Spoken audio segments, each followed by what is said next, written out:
Hello, and welcome to the second of two video introductions to the Canvas Learning Management System for students at New Mexico State University and grants. In the first video, we covered some basics.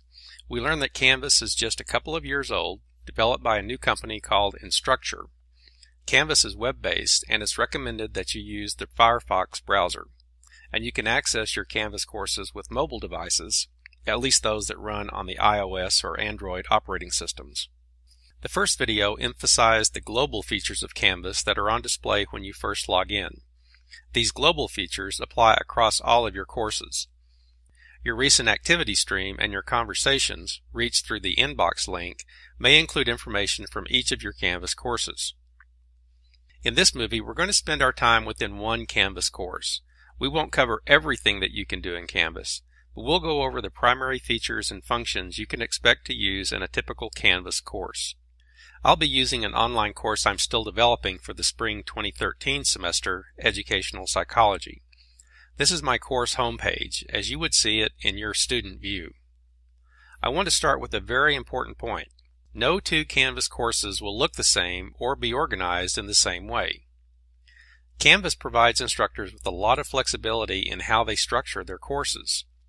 Not only do the course home pages look different, but you can also see that the Canvas menu items on the left sidebar may be organized differently.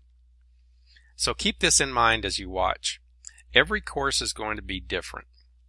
You should notice that the global nav bar at the top is almost identical to the Aggie Maroon nav bar at the top of the landing page. The only difference is that on the course home page, you have a link to some library references. Otherwise, every item in this top section is the same. The left sidebar contains the Canvas menu items. These provide the primary navigational features that are built into Canvas. It's worth noting that not every course will use every one of these features, and these items may be displayed in a different order depending on the instructor. But what you see here are all the possible Canvas menu items. The right sidebar will contain different information depending on which page you're on.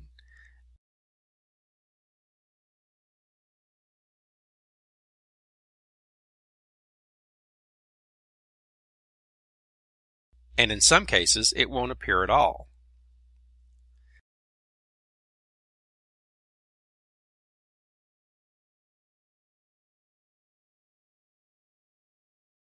The center of the page contains the primary content, such as this course homepage for Educational Psychology. Instructors have several options for what they can put on their course home pages. The most common choice is to create an entirely custom page. That's what I've done here. You can see I've included details about the course in this top table. Then I have a welcome message. And then I explain how the course is organized. The instructor has the freedom to create whatever kind of course home page will work best for that course.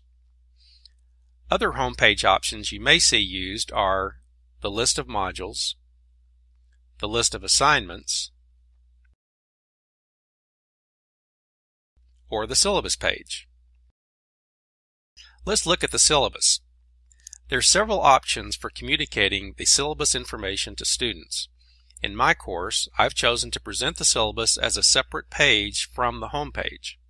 I've included all of the syllabus text on this page, and if we scroll all the way to the bottom, you can see the list of assignments. Note that this list of assignments is generated automatically by Canvas and added to the syllabus page. If I were to add a new assignment, this list of assignments would automatically update. In addition to the text on the syllabus page, I've added a link here at the top so that students can download the syllabus as a PDF document. If you click on that link, you can download the file to your own computer or storage device. Or you can click on the little magnifying glass to open the document within the Canvas frame.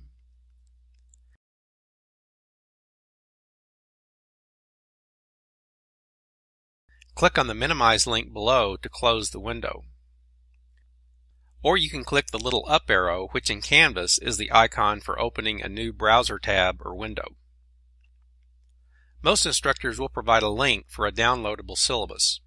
However, the link may appear on the home page or on another page. Many instructors don't use this syllabus page at all and don't display the link to the syllabus in the Canvas menu. Now let's look at modules.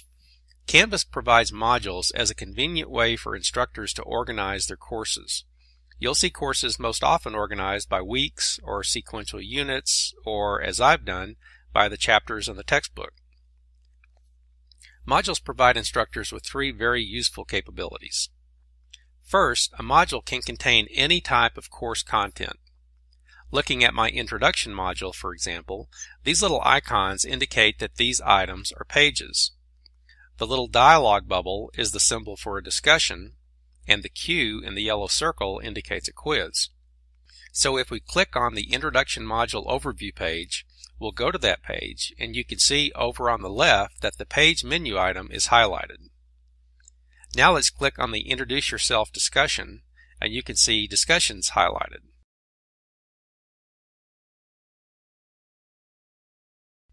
And finally, the same thing for the practice quiz and quizzes. The second capability that's available with modules is to gate the assignments, or in other words, not allow students to begin one module until they've completed the previous one. You can see the highlighted note in the Chapter 1 module that says completion of the Introduction module is a prerequisite. So students must complete the Introduction module before they can begin the Chapter 1 module. The third advantage of modules, and this applies to students as well, is that content assigned to a module includes navigation buttons to help guide the student through the module. Let's go back to the Intro module, and down at the bottom you can see the big Next button with the title of the next page about the instructor. At the bottom of that page we can either go back to the previous page or advance to the next page about the textbook. Modules help organize the course content as well as help keep students on track. Now let's look at the next menu item I have in my course, Assignments. In Canvas, assignment is a term that refers to anything that's graded or anything for which you earn points. So in this course we can see several different types of assignments: reports, quizzes, the weekly discussions, and activities. You can see that these are listed by their due dates. So as you can see, a quiz is an assignment, a report is an assignment, a discussion is an assignment. If it's worth points, it's an assignment. We can see this relationship between assignments and grades by looking at the Grades menu item.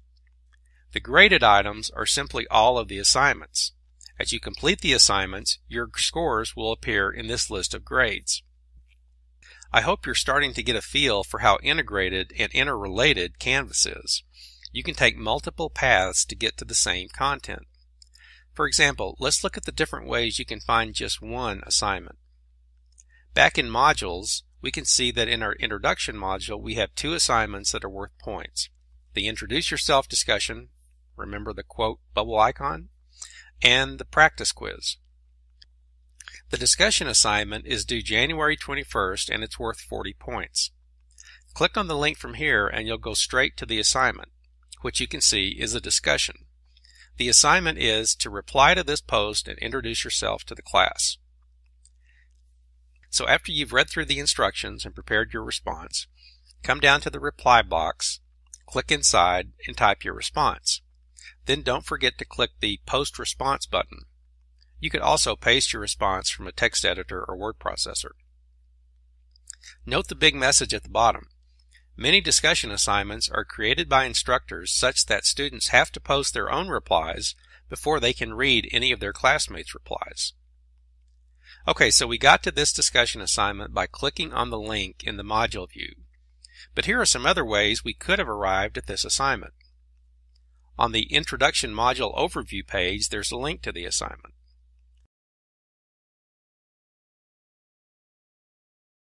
If we were progressing step by step through the Introduction module, we could get there from the Help page.